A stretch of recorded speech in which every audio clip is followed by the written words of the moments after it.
Imagine a man who failed in business, suffered a nervous breakdown, and was defeated in 8 separate elections. Would you call him a failure?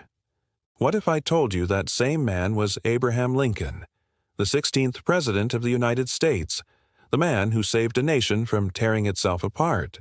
His story didn't begin in a grand mansion.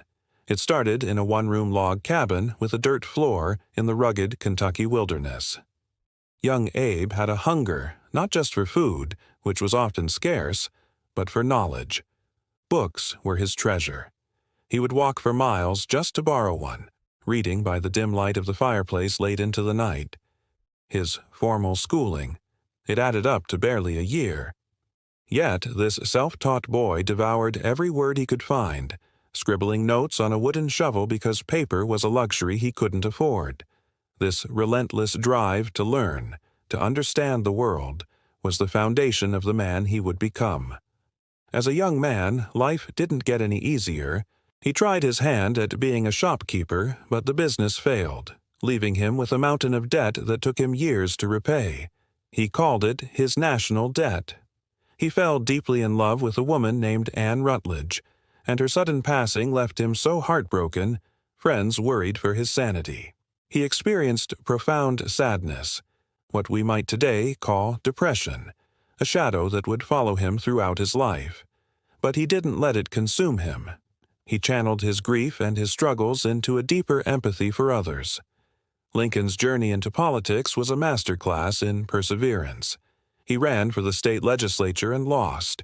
He ran for Congress and lost. He ran for the Senate and lost.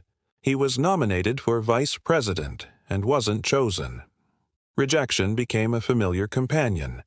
Lesser men would have quit, convinced they weren't cut out for public life. But Lincoln saw each defeat not as a final verdict, but as a lesson. He dusted himself off, learned from his mistakes, and tried again. He used his wit and folksy humor to connect with people. He could disarm an opponent with a funny story or make a complex legal point with a simple, relatable anecdote. This wasn't just for show. His humor was a survival tool, a way to cope with the immense pressure and personal sorrow he carried. Finally, in 1860, against all odds, this lanky, self-taught lawyer from the frontier was elected President of the United States. But his greatest challenge was just beginning. Before he even took the oath of office, the nation began to fracture. States started seceding, and the threat of civil war loomed large. The country was a powder keg, and he was handed the match. The Civil War was the ultimate test of his leadership.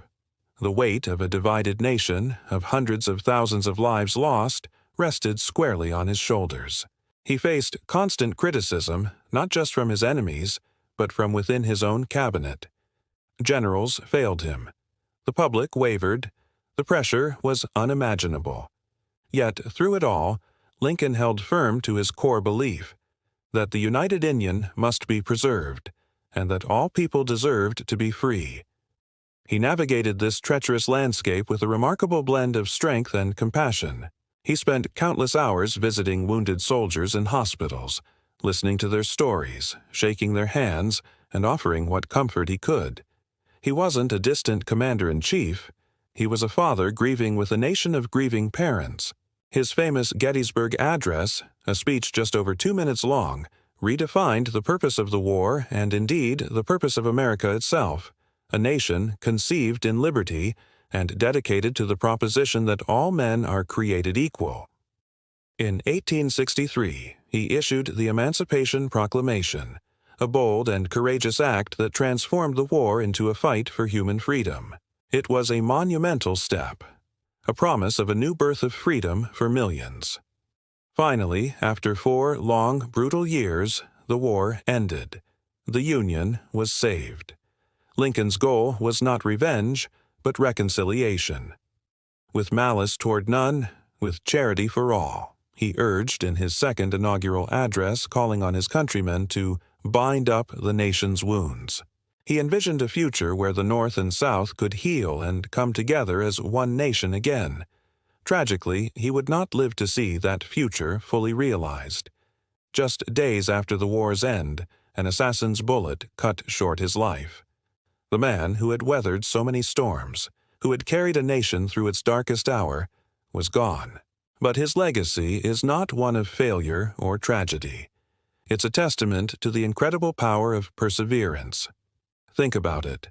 The boy with no paper who became one of history's greatest writers, the man who faced endless rejection and became president, the leader who inherited a broken nation and made it whole again.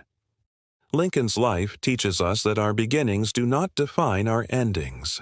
Failure is not a destination. It's a detour that teaches us the way, and the darkest moments of our lives can forge in us the greatest strength and the deepest compassion. He showed us that even with immense personal struggles, you can still lead with grace, humor, and an unwavering commitment to what is right. So, the next time you face a setback, the next time you feel like you're not good enough, remember the boy in the log cabin. Remember the man who never, ever gave up.